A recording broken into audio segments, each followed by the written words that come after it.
Olá galera, tudo bem com vocês? Sejam mais uma vez muito bem-vindos ao nosso canal. Nós estamos aí, na semana 4 do volume 5 do nosso plano de estudo tutorado, material oferecido pela Secretaria de Educação do Estado de Minas Gerais. Estamos aí, falando sobre gravitação universal, tema relativo ao primeiro ano do ensino médio regular. Mas antes que possamos aí ir às atividades, gostaria de convidar vocês. Inscreva-se em nosso canal, ative as notificações para ficarem por dentro aí, dos vídeos que estão sendo lançados semanalmente. Siga-nos em nossas outras redes sociais. Lá no Instagram nós temos aí o cronograma de postagem dos vídeos. E o PET 6 está aí, Galera, eu sou o professor Camilo, professor de Física do Escola Online. E se esse vídeo for útil para vocês, deixe aquela curtida que muito nos ajuda. Vocês estão prontos? Vocês estão sempre prontos. Tenho certeza disso. Vamos lá?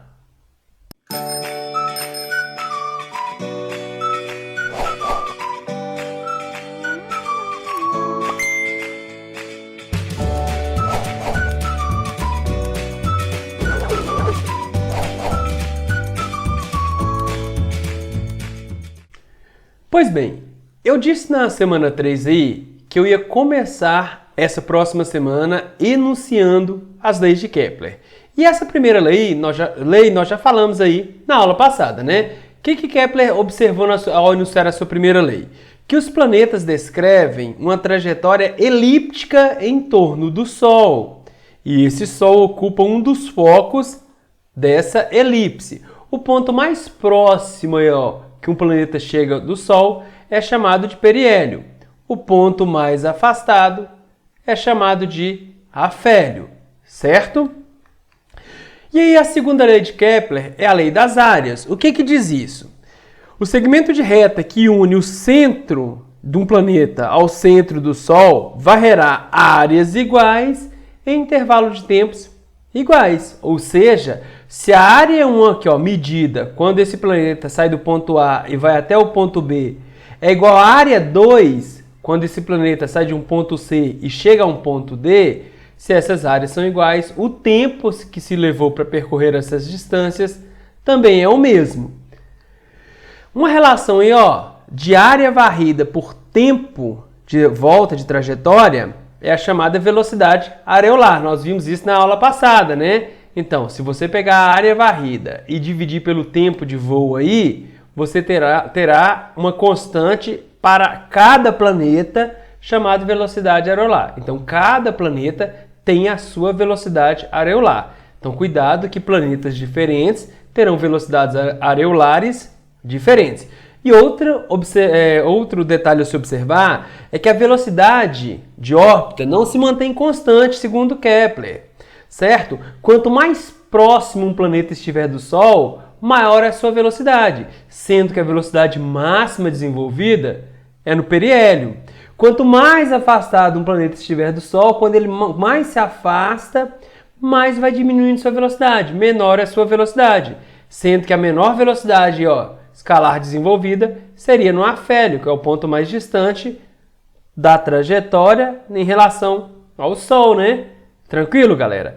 Então aí, os planetas não se movem ao redor do Sol com velocidade constante. São mais rápidos quando estão mais próximos do Sol e mais lentos quando estão mais afastados, certo? Agora, nós vamos enunciar a terceira lei de Kepler, que eu não havia falado na outra aula. Bem, Kepler observou o seguinte: o quadrado do período de translação de um planeta, ou seja, o tempo gasto para esse planeta fechar uma volta em torno do Sol, é proporcional ao cubo do raio médio da respectiva órbita. Que é isso?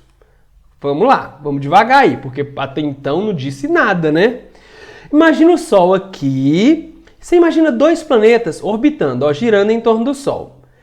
Se você observar, o planeta A está mais próximo do Sol quando comparado ao planeta B.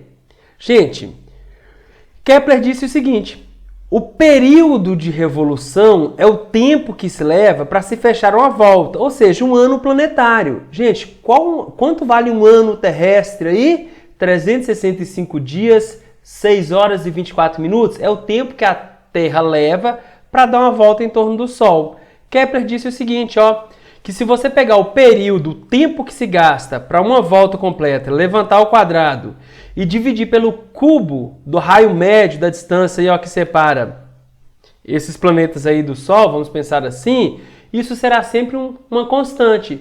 Logo, gente, ó, como a distância que separa o planeta A do Sol é menor, o raio médio de órbita de A é menor, o período também será menor. Então, na verdade, o que ele me disse foi o seguinte: quanto mais afastado um planeta estiver do Sol, maior será seu ano planetário, mais demorará para ele realizar uma volta completa e fechar um ciclo, um ano completo, né? Logo, o período de B, de revolução de B, é maior que o período, né, o ano planetário de A, pois B, nesse caso, está mais afastado, certo? Às vezes você encontra algumas atividades aí, ó, usando essas equações e esses expoentes. Cuidado, viu? Cuidado ao realizar essas operações. O PET não trouxe, tá? E eu quero que vocês observem essa tabela, para termos uma noção dessa lei aí, ó. Eu pego aqui, ó, vou pegar a Terra como referência. Período de revolução, 1 ano, 12 meses, né? 365 dias. Distância, qual que é o raio da órbita da Terra aí, ó? Uma unidade astronômica. Ou seja, uma unidade astronômica equivale ao raio de órbita da Terra.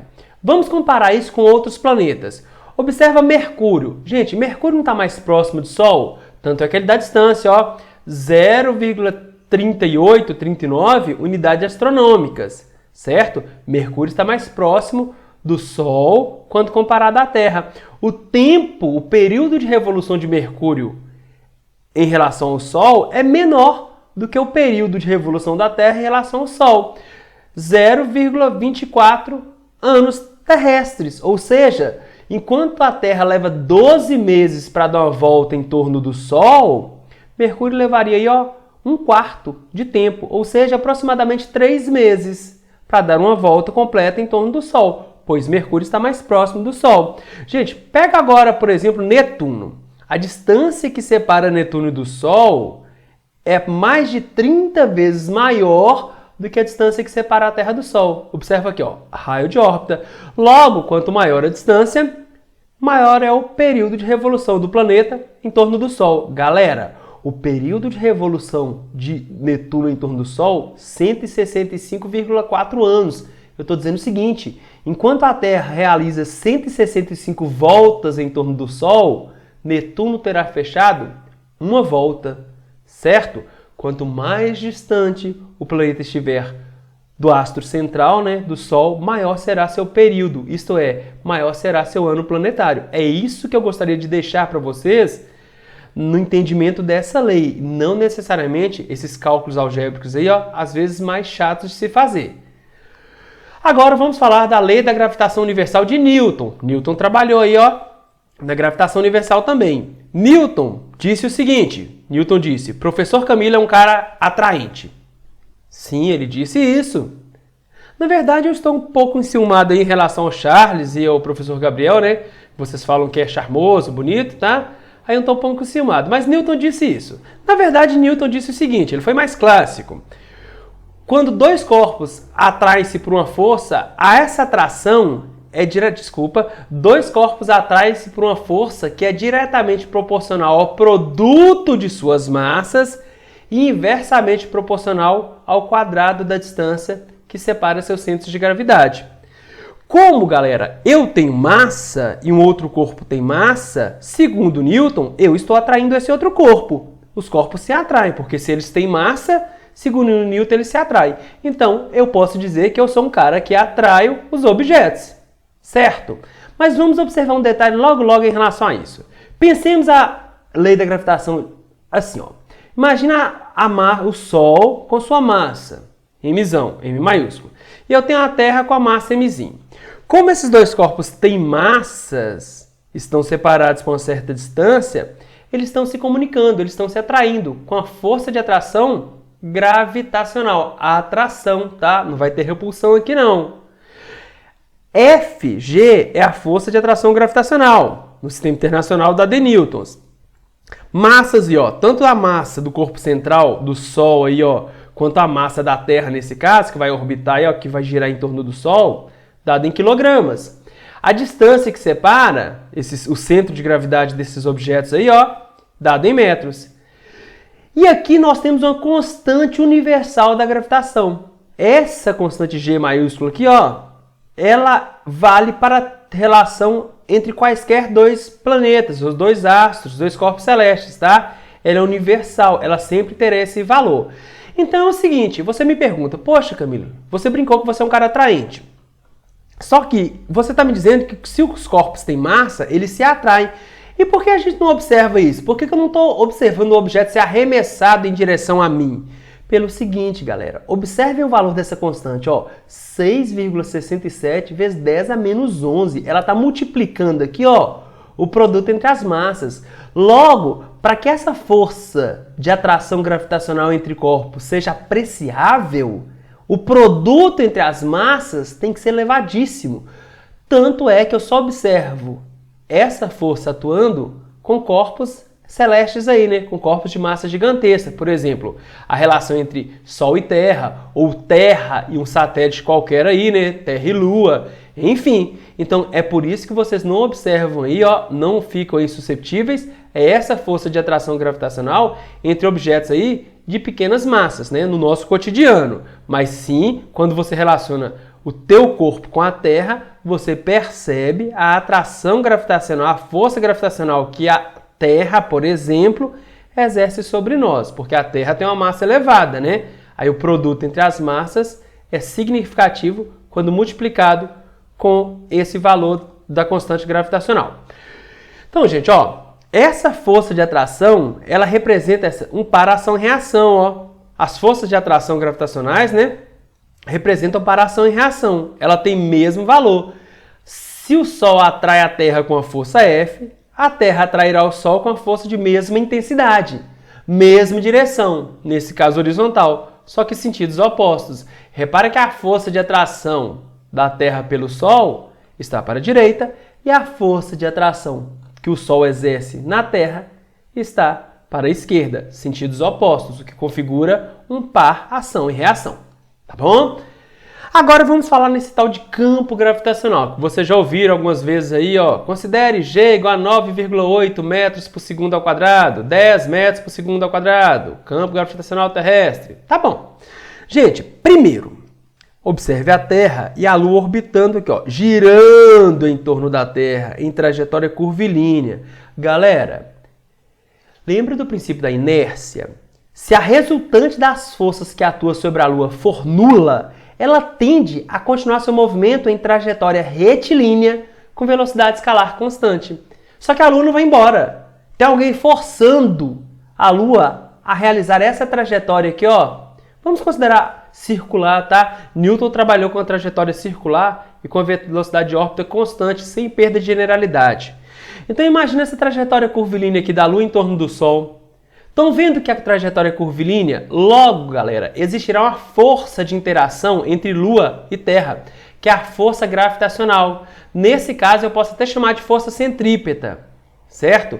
Como o movimento é curvilíneo, existe uma resultante diferente de zero sobre esse corpo.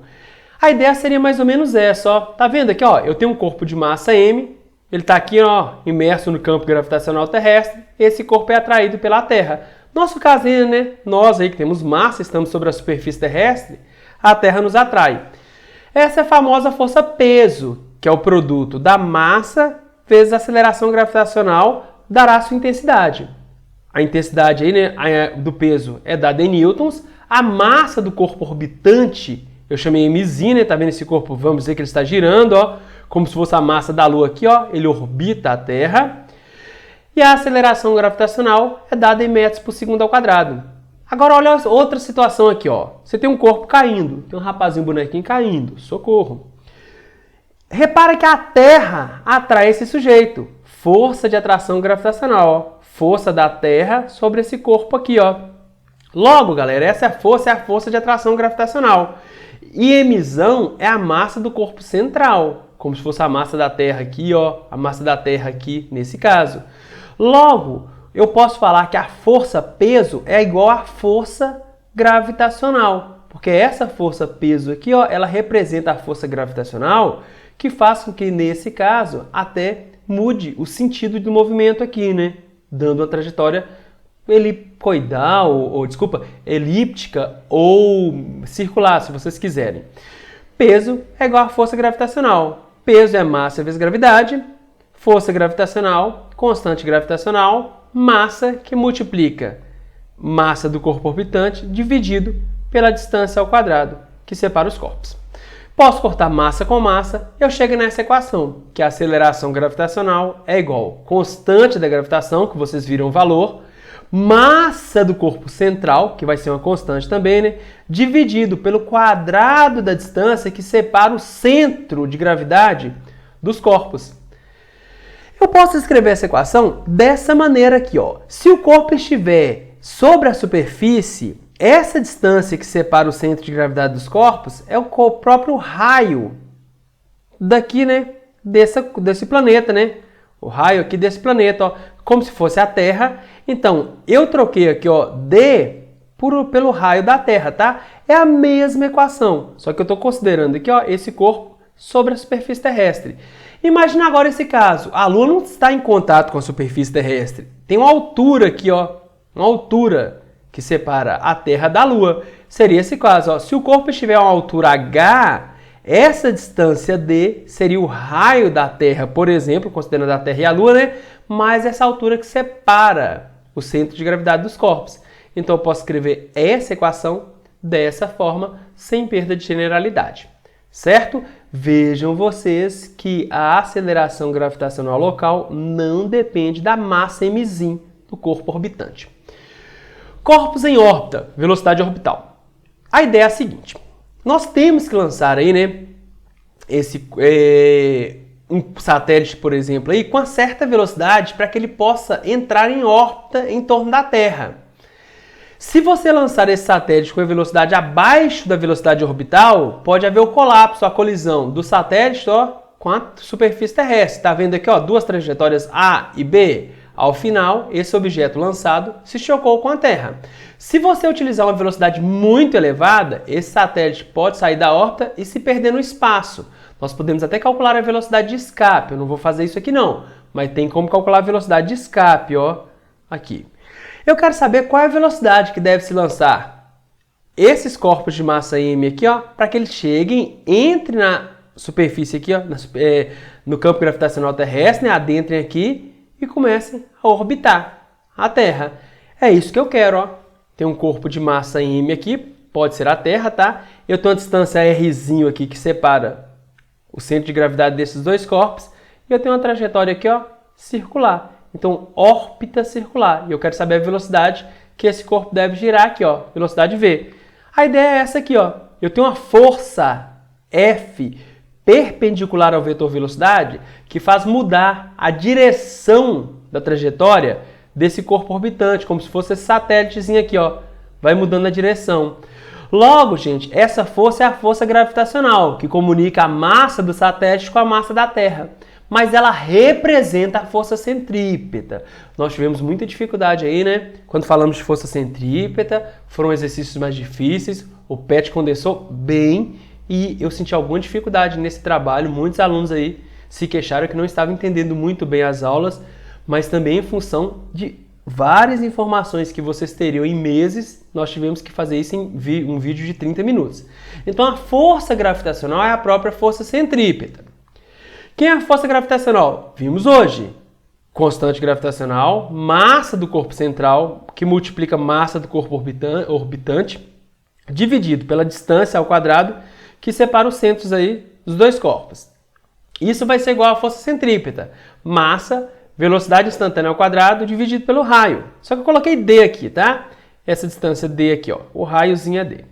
Logo, eu posso cortar D com esse expoente aqui, ó. Logo, a velocidade de giro, velocidade orbital ao quadrado, é o produto aí, ó, da constante gravitacional, da massa do corpo central, dividido pelo raio de órbita, certo? Onde D eu chamei de raio de órbita, tá vendo? Ó, é o raiozinho aqui, a distância que separa o centro do corpo central do centro gravitacional do satélite.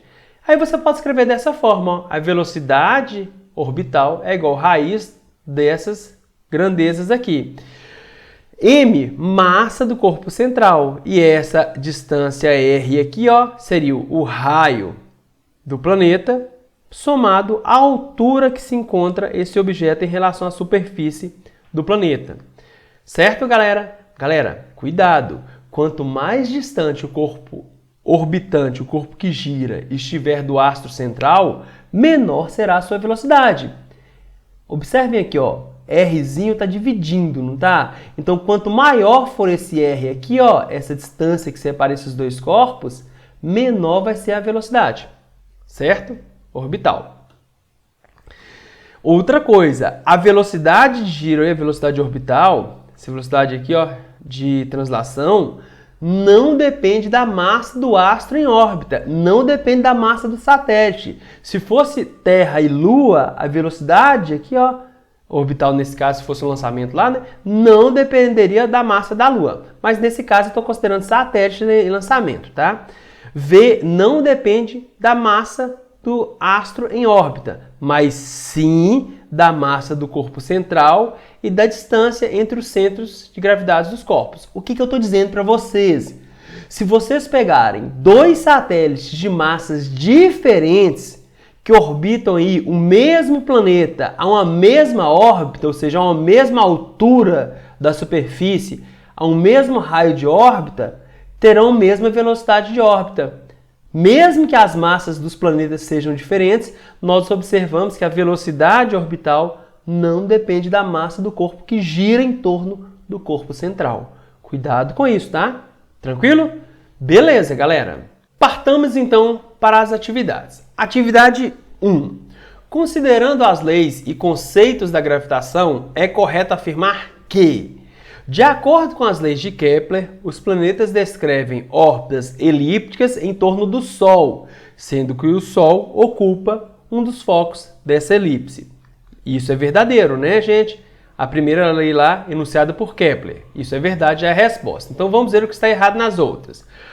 As forças gravitacionais da Terra sobre a Lua e da Lua sobre a Terra têm módulos diferentes? Gente, força gravitacional aí é um par ação e reação.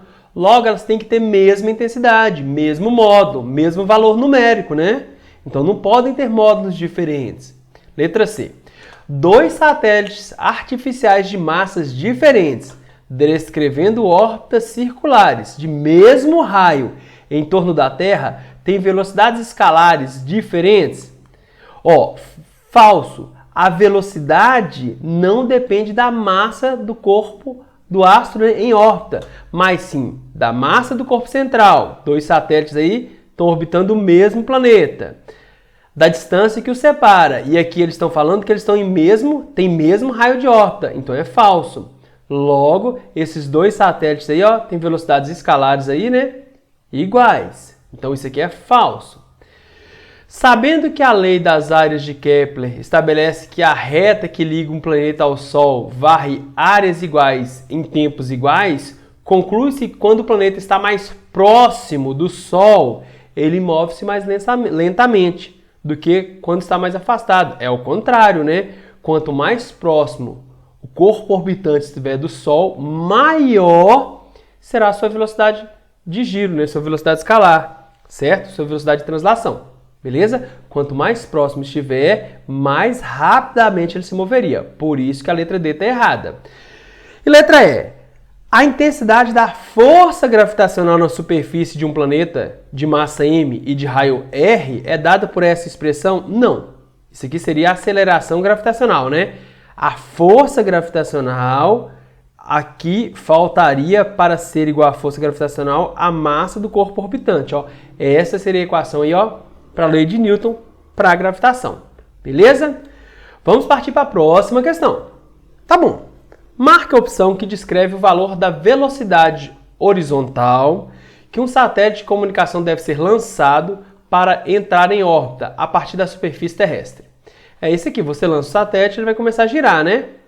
Nós vimos lá que essa velocidade deve ser igual a constante gravitacional universal, né?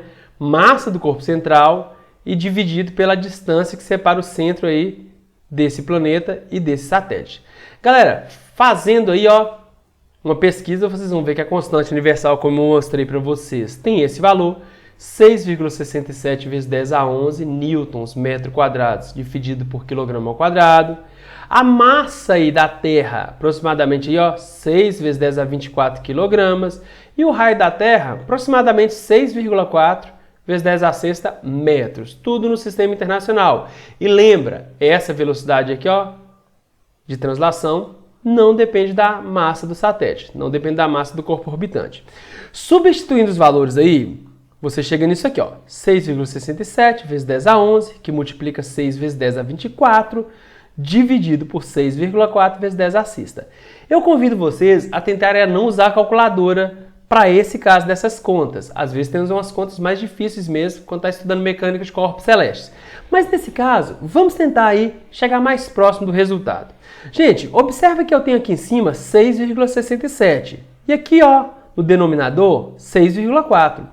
Estão muito próximos, né? Vamos dizer que um anula o outro. Então sobraria o quê, ó? 6 que multiplica 10 a 24, que é de vezes 10 a 11 dividido por 10 a sexta. 10 a menos 11, me perdoem, dividido por 10 a sexta, daria o quê? 10 a menos 17 aqui em cima, né? 10 a menos 11 menos 6, 10 a menos 7. Ó, eu tenho uma divisão aqui de potências de mesma base. Então eu ficaria nessa condição, ó, 6 vezes 10 a 24 vezes 10 a menos 17. Isso aí daria isso aqui, ó, raiz de 6 vezes 10 a sétima. Que eu posso escrever dessa forma, ó, raiz de 6 vezes 10 vezes 10 a sexta. 10 a sétima é o mesmo que 10 vezes 10 a sexta. Gente, 6 vezes 10, 60. Raiz de 60, a raiz de 10 a sexta é 10 a terceira. Aí você se pega aqui, ó. A raiz de 60 tem que estar entre 7 e 8. Raiz de 49 daria 7. Raiz de 64 daria 8. Como 60 está entre 49 e 64, esse valor aqui, ó, ele é aproximadamente 8, né? Está mais próximo de 8. Vezes 10 a terceira, 7,9, observando as respostas aqui, ó, vezes 10 a terceira metros por segundo. Por que metros por segundo? Porque eu usei todos os dados aqui, ó, no sistema internacional. E unidade de velocidade no SI, no sistema internacional, é o metros por segundo. Logo, como esse 10 a terceira é o K, vale 1000, eu posso substituir aqui, ó, esse 10 a terceira por essa letra aqui, ó, K. Então, 7,9 quilômetros por segundo seria a resposta aí da atividade 2. Beleza, galera? Partamos para a última atividade aí desta semana. A força de atração gravitacional entre dois corpos celestes é proporcional ao inverso do quadrado da distância entre os corpos, dois corpos. Assim, quando a distância entre um planeta, entre um cometa e o Sol diminui da metade, a força de atração exercida pelo Sol sobre o cometa vale quanto? Vamos lá. Imagina isso aqui, ó. Eu tenho dois corpos aqui, ó, massa Mzão e Mzinho. Tem uma força de interação gravitacional entre eles. Essa força de interação gravitacional é igual a constante universal, massa Mzão, que multiplica Mzinho, dividido pela distância que separa o centro de gravidade desses corpos ao quadrado. Aí ele pede para eu fazer o seguinte, ó, sem alterar as massas, sem mexer nas massas, eu quero aproximar esses corpos, ó. A distância agora foi para metade. A nova distância aí que separa o centro de gravidade desses corpos, D sobre 2. Caminhem comigo. A força de interação gravitacional F, antes de eu alterar a distância, seria constante gravitacional, massa do corpo orbitante, que multiplica massa do corpo central, dividido por distância ao quadrado. Por que eu coloquei vermelho? Porque ela vai aparecer logo para a gente e eu quero que vocês observem isso aqui. Se a nova distância D' é metade da distância anterior, é D sobre 2, quanto que vale a nova força de interação gravitacional? Foi isso que ele perguntou. Vamos lá. Quem seria a nova força F'? Ela aparece quando eu altero a distância. Eu não mexi nas massas. Então, F' é igual a constante gravitacional, massa do corpo central, que multiplica, massa do corpo orbitante, que multiplica massa do corpo central, dividido por d' ao quadrado. Posso escrever dessa forma, ó, F', constante gravitacional, produto entre as massas dos corpos, dividido por d sobre 2 ao quadrado. Ele falou que d', né, a minha nova distância, é metade da distância original, anterior. Quando você opera aqui, F' fica assim, ó, constante universal, massa mzinho vezes mzão, dividido pela distância ao quadrado sobre 4. Cuidado nessa operação aqui, tá? Eu tenho aqui, ó, divisão de fração. Logo eu conservo a primeira fração e multiplico pelo inverso da segunda. Esse 4 ele vai lá para cima, ó. F' é 4 vezes essa expressão. E quem é essa expressão aqui, ó? É a força antes, a força de atração, né, gravitacional, antes de eu mexer na distância que separa os corpos aí, ó. Então, F', a nova força F' é 4 vezes maior que a força de interação, de atração entre esses corpos aqui, o cometa aí, né? E a Terra aí que ele tá falando, né? E o Sol, desculpa, o cometa e o Sol, antes da gente alterar as distâncias, né? Então, resposta aí, ó, a nova força aí é multiplicado por 4 vezes devido à alteração da distância aí, devido à distância que separa esses corpos cair da metade. Tranquilo, galera? É uma questão mecânica, uma questão bem clássica aí, vocês vão dar conta de fazer tranquilamente. Galera, chegamos ao final aí de mais um volume. Volume 5 se foi.